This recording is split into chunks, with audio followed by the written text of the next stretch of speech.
আইপ্যাকের অফিসে এলো, ইডি হানা হলো, বিনান্দের সেখানে ফাইল ছিনিয়ে নেওয়ার জন্য মমতা ব্যানার্জি উপস্থিত হলেন। অথচ এখানে যখন এতগুলো মানুষের প্রাণ চলে গেল, সেখানে মমতা ব্যানার্জির দেখা নেই।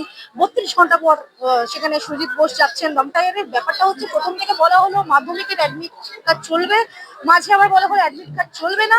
সেটা নিয়ে সুপ্রিম কোর্টের কাছে একটা থাপ্পড় খেলো।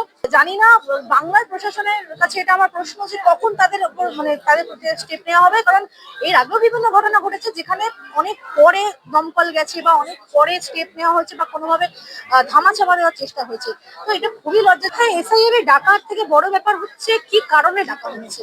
মানে লজিক্যাল ডিসক্রিপেন্সির নামে বলা হচ্ছে যে ছোটখাটো বিষয়েতেও মানুষকে ডাকা হচ্ছে। কারোর বাবার নামের টাইটেল রয়েছে গঙ্গোপাধ্যায়, কারোর ছেলেটাই রয়েছে গাঙ্গুলি, এই ধরনের ভুল। কারোর সিংহ ছিল, বাবার টাইটেলে ছেলের টাইটেলে সিনহা। আমরা সবাই জানি এই ধরনের জিনিসগুলো হচ্ছে। এবং বলা হচ্ছে 6 জনের থেকে বেশি যখন বাবা মায়ের নামের সঙ্গে যখন লিঙ্ক হয়ে যাচ্ছে, তখনই অটোমেটিক্যালি নাকি সেটা লজিক্যাল ডিসক্রিপেন্সির কাছে নামে চলে আসছে এবং তাকে ডাকা হচ্ছে। এই ধরনের অযৌক্তিক জিনিসপত্রগুলো ঘটছে। এসআইআর এর ব্যাপারটা হচ্ছে, প্রথম থেকে বলা হলো মাধ্যমিকের অ্যাডমিট কার্ড চলবে, মাঝে আবার বলা হলো অ্যাডমিট কার্ড চলবে না। সেটা নিয়ে সুপ্রিম কোর্টের কাছে একটা থাপ্পড় খেলো নির্বাচন কমিশন ভারতের। তারপর আবার বলছে যে এখন চলবে। এরা নিজেরাই ঘেটে ফেলেছে ব্যাপারটাকে। এসআইআর এর নামে রোজ মানুষকে যেভাবে হ্যারাস করা হচ্ছে, মানুষের সময় নষ্ট করা হচ্ছে, সেটার প্রতিবাদ জানাচ্ছে।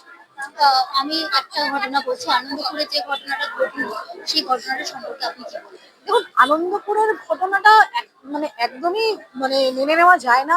29 জনের কাছাকাছি মানুষের মৃত্যু হয়েছে এবং আরো অনেকে নিখোঁজ।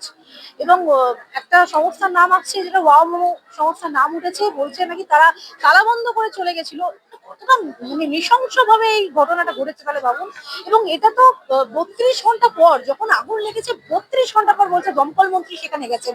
মমতা ব্যানার্জির সেখানে কোনো দেখা ছিল না। যেখানে কিনা ইডি যখন ফাইল নিতে এসেছিল, মমতা ব্যানার্জি দেন অ্যান্ড দেয়ার ছুটে গেছিল। যখন আইপ্যাকের অফিসে এলো, ইডি হানা হলো, বিনান্দের সেখানে ফাইল ছিনিয়ে নেওয়ার জন্য মমতা ব্যানার্জি উপস্থিত হলেন। অথচ এখানে যখন এতগুলো মানুষের প্রাণ চলে গেল, সেখানে মমতা ব্যানার্জির দেখা নেই। 32 ঘন্টা পর সেখানে সুজিত বোস যাচ্ছেন দমকল মন্ত্রী। এই ধরনের ঘটনাগুলো ঘটছে। এবং বিভিন্ন রকম ভাবে এই যে যারা ওয়ামোমোর যারা মালিক আছে তাদের নাম উঠে এসছে, কিন্তু তাদেরকে এখনো কোনো রকম স্টেপ তো নেওয়া হয়নি।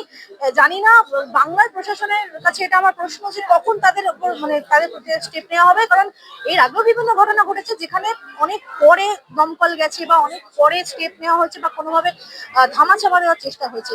তো এটা খুবই লজ্জাজনক বিষয়। বাংলার বুকে মনে হয় প্রশাসন এবং মানে ল অ্যান্ড অর্ডারটাকে আরো স্ট্রিক্ট হওয়া উচিত। এবং যে যারা হত্যা হলো, এটা হত্যাই আমি বলবো, যেভাবে মানুষের প্রাণ গেল, এই হত্যার বিচার আমরা চাই।